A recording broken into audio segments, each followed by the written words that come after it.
Salah satu nama bulan suci Ramadan yaitu bulan diturunkannya Al-Quran.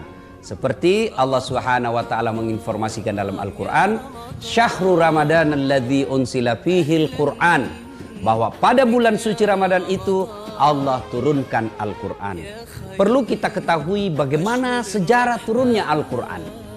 Pemirsa yang saya hormati, ketika Rasulullah sallallahu alaihi wasallam usia 40 tahun, beliau mulai cemas melihat masyarakat Makkah.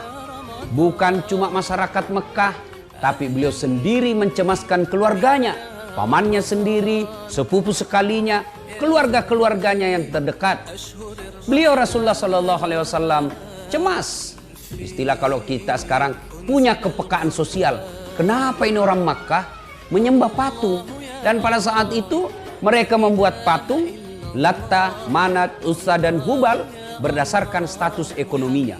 Yang kaya sekali, mereka membentuk Tuhannya seperti layaknya manusia, bentuk desainnya seperti manusia, patung-patung seperti manusia, ada kepalanya, ada tangannya, ada kakinya, ada perutnya.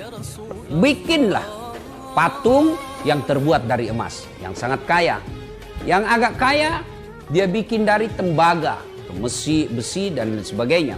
Tapi yang miskin, dia bikin dari kayu. Paling miskin sekali, dia bikin dari tepung terigu. Dia bentuk kakinya, dia bentuk tangannya. Tapi sayang karena dia miskin, setelah dia sembah Tuhannya, Latta, Manat, Uzza dan Hubal, perutnya kelaparan. Lalu dia lihat, Tuhan, saya lapar. Dia makanlah Tuhannya. Dia ambil tangannya, Tuhannya dia makan. Dia ambil kakinya, Tuhannya dia makan. Seluruhnya dia makan. Diinformasikan Rasulullah pada saat itu gelisah. Kenapa? Karena orang-orang Arab dia makan Tuhannya.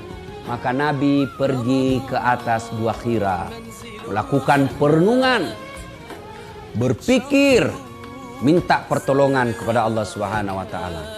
Dan pada malam 17 Ramadan turunlah Jibril dalam bentuk pemuda yang gagah. Lalu beliau memeluk Rasulullah Muhammad sallallahu alaihi wasallam dan berkata, "Ya Muhammad, Iqra, baca." Tapi kata Nabi, "Saya tidak tahu membaca."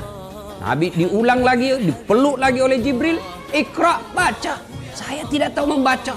Peluk lagi sekuat-kuatnya sampai sesak napas. Lalu Nabi melanjutkannya, "Iqra bismi rabbikal ladzi khalaq," dan seterusnya sampai ayat kelima.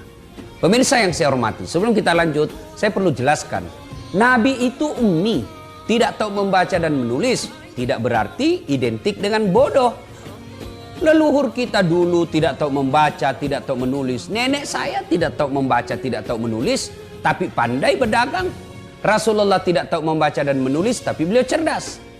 Apa hikmahnya Rasulullah tidak tahu membaca dan menulis? Salah satu hikmahnya menghindarkan fitnah bahwa Quran itu kitab sucinya orang Islam, karya Muhammad.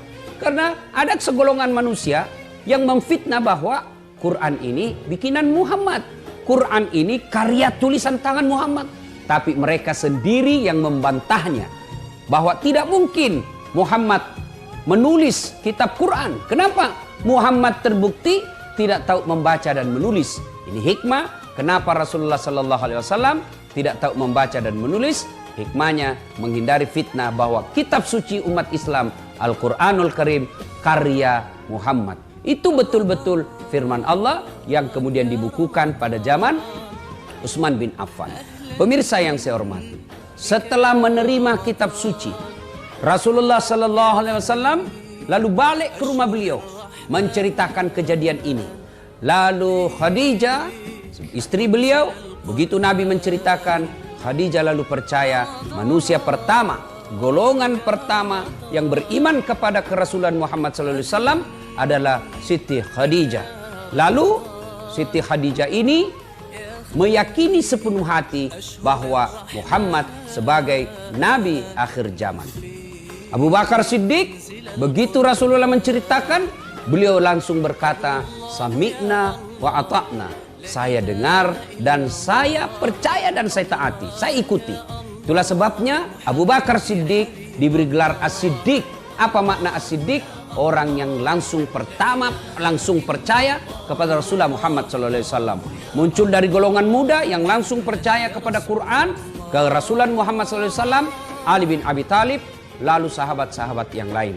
Sementara masyarakat jahiliyah yang lain pada waktu itu, Abu Jahal, Abu Lahab, Abu Sufyan, mereka tidak percaya kerasulan Nabi, bahkan mereka menuduhnya Muhammad sebagai manusia yang gila. Pemirsa yang saya hormati, bulan suci Ramadan, bulan turunnya Al-Quran.